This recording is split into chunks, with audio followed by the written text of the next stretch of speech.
Do you ever feel like there's a voice inside your head that's constantly putting you down? Well, you're not alone. My name is Tony Fackery, and I'm a self-empowerment published author, coach, and speaker. And I've had the wonderful privilege of not only writing 3 published books, but working with some amazing people over the years within a coaching capacity, as well as being a expert speaker in my field. So I want to talk to you today about 3 actionable steps to help you silence that inner critic and cultivate lasting peace based on a recent blog article that I wrote. And that recent blog article can be found on my website with a downloadable guide which you can take away and use. And today is really about going through the 3 processes, or the 3 steps rather, on how to work with that inner critic and turn down the volume on that inner critic. So let's just start with a screenshot to show you that downloadable PDF.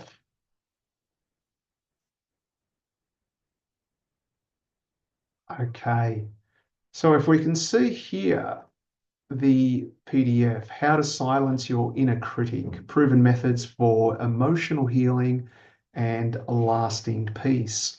And that's the title of the article itself. So in the downloadable PDF, you can see there's a little bit about me and how I came to be an expert in this field.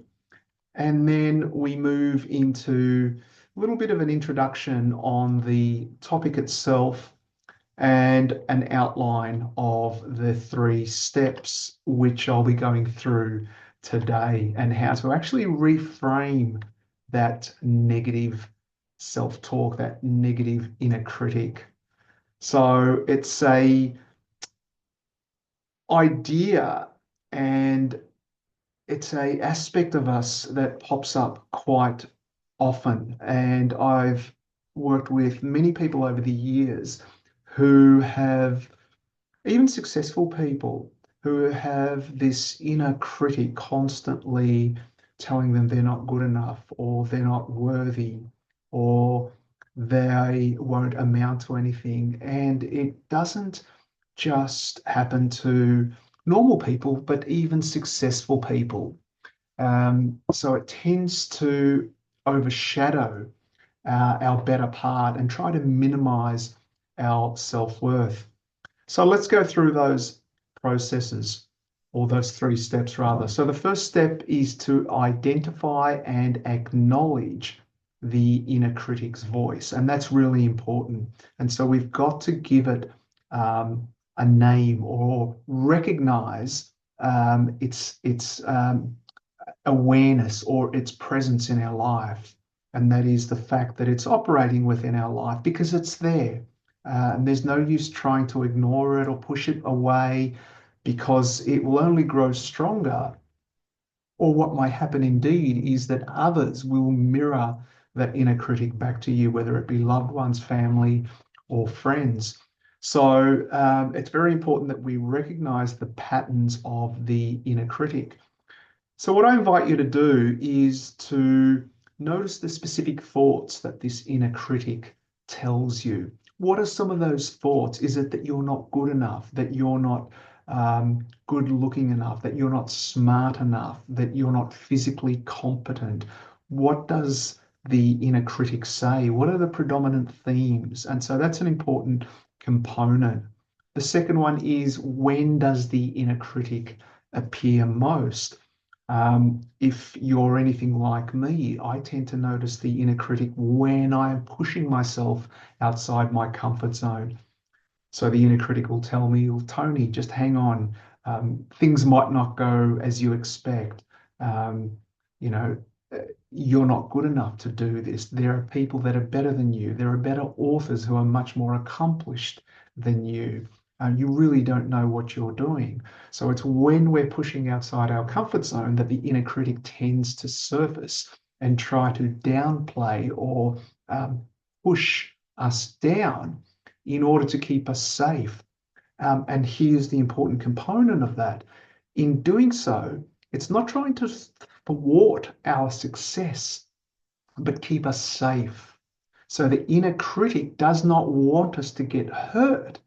And these principles are really based on the IFS, internal family systems therapy, that says that we all have these parts to play within us.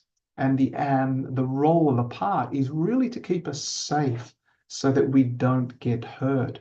So again, what are the thoughts that the inner critic tells you? When do the thoughts appear most for you? And how does it make you feel when the inner critic surfaces? Do you feel disappointed? Do you feel angry? Do you feel minimized? Do you feel a low self-worth? So again, let's try and recognize what the inner critic is trying to impose or communicate to us via our emotions.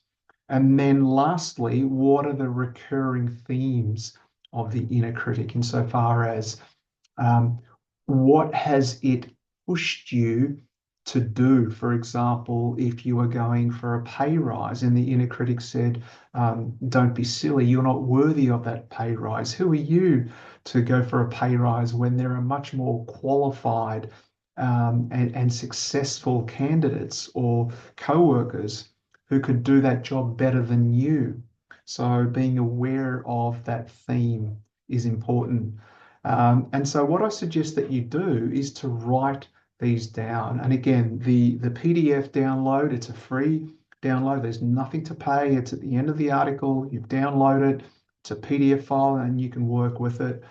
And so it'll instruct you exactly what to do. So essentially there are 3 steps to follow. So I can't stress the importance of writing it down and getting it out of your mind and onto paper so that you can begin to look at it and work with these thoughts and emotions, of course. So just as an example of the inner critic, as a personal example, I grew up with a father that was quite stern in his upbringing.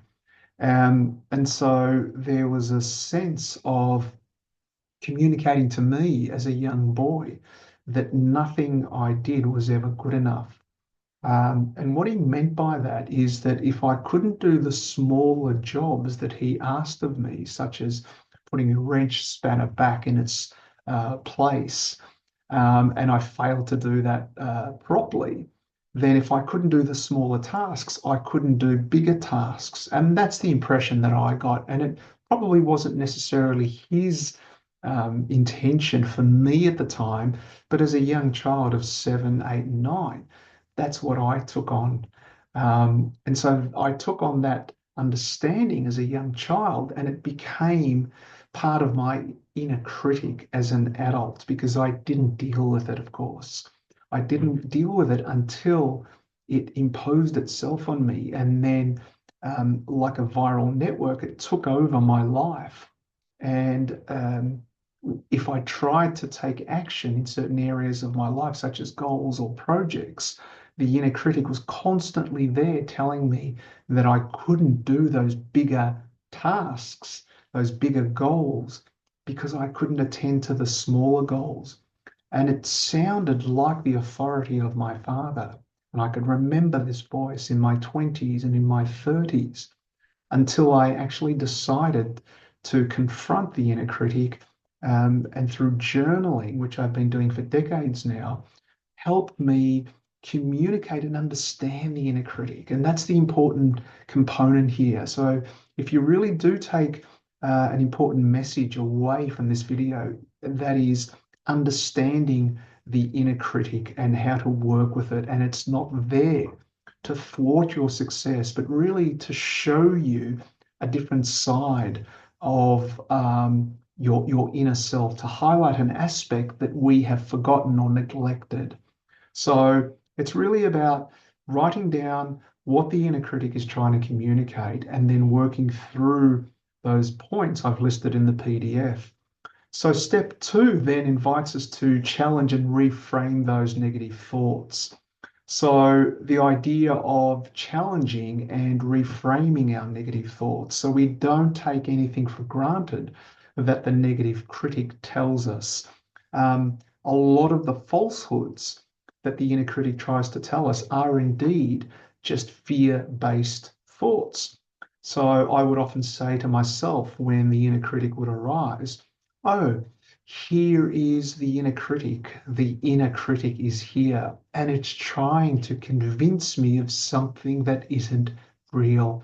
And that simple affirmation or that statement really puts the brakes on the inner critic and takes a snapshot of it, almost like a screenshot of the inner critic, as though I am saying to it, hey, I see you, I know what you're trying to do, but I won't let you get away with it. And I'm destined or I'm intent to work with you and understand you better so I can minimize your effect on my life. So the points that I include in the PDF downloadable guide are essentially taken from Byron Katie's The Work. And she talks about 4 questions that we ought to ask ourselves as part of our self-inquiry method in order to get to know ourselves better and in order to dispel the self-imposed limiting beliefs we put on ourselves, and that is to question our negative thoughts, to find evidence for the negative thoughts, then to find evidence against the negative thought, and then lastly, to reframe the negative thought. So it's really saying, hey, there's this negative thought that the inner critic has created over the years or the months or the weeks. I recognize these negative thoughts. I'm destined not to allow these negative thoughts to become a part of my reality now or in the future. And so I choose to rewrite the script and write a new self-empowering belief that helps me minimize the negative beliefs that the inner critic has placed upon me. So what I encourage you to do is to really download that PDF and again, share it, like it, share it with people that you know and trust, because they too may have this inner critic, whether it be a loved one, a girlfriend, a boyfriend, a partner, a husband, wife, family, friends, co-workers. If they need it, or if you recognize in them that there's an inner critic, then it's a really valuable guide for them to work through. And so step three is really about self-compassion, practicing self-compassion and mindfulness. And self-compassion really isn't about, holding ourselves in, cotton wool and, lighting candles and chanting ohms and so forth. Self-compassion is really the idea that what we would direct to others who were in a similar situation as ours, we direct upon ourselves. So we show that same kindness to others, to ourselves, and recognize, hey, I'm only human. I make mistakes, and other people make mistakes too. And so it's okay to make mistakes. I'm learning. I'm growing from my experiences. And it's this idea that we move from a fixed mindset to a growth mindset. And it's an idea that the Stanford psychologist Carol Dweck wrote about in her book Mindset, where she spoke about rather the 2 types of mindset. A fixed mindset is someone who is fixed in their thinking and is quite rigid and dogmatic and is not open-minded. Whereas the growth mindset recognizes that they're constantly learning and growing from their experiences and not stuck in this fixed way of thinking. So therefore, self-compassion and mindfulness is an invitation to be kind to ourselves, to be open-minded, that we're constantly growing and evolving over time, and that who we were a year ago is not the person that we are today, and that it's okay to make mistakes as long as we are learning and growing from those mistakes. And so in the PDF downloadable guide, I ask you to focus on your breath, and there's an exercise in there on redirecting your mind. And so when we move into the body in what we call somatic awareness, so somatic meaning through the body has an innate intelligence, and it can help us put the brakes on our thinking. So if we are someone that is prone to negative thinking, if we are someone that's prone to overgeneralizing, then we move into our body, we focus on mindfulness, we focus on self-compassion, and we focus on the sensations in the body, what these emotions of negativity uh, create in our body. What body parts do they manifest? Is it the throat? Is it the chest? Is it the abdomen? Is it anywhere else in the body? And simply be aware of these areas. Allow the emotion to move through you. So an emotion is really two words, E and motion, an energy of emotion, the energy of an emotion moving through the body. So begin with self-compassion. Speak to yourself kindly, as though you were speaking to someone who was going through a similar situation as yours. Comfort yourself. It's called reparenting in psychology. So we speak to ourselves much in the same way that a loving, kind parent would have spoken to us, irrespective of whether we have trauma or wounds from our childhood. We learn to reparent ourselves and speak to us in the way that we wanted to speak to ourselves back then. And so it's said that even though the wounds that we experienced throughout our childhood were not our fault, it is then our responsibility now as grown-ups, as adults, to learn how to reparent ourselves in a way that allows us to become not only intimate with our true self, but in order to grow and evolve as beings. So once again, the journaling exercises in the PDF files, and it's important to note that this whole process is a practice and it's not about perfection.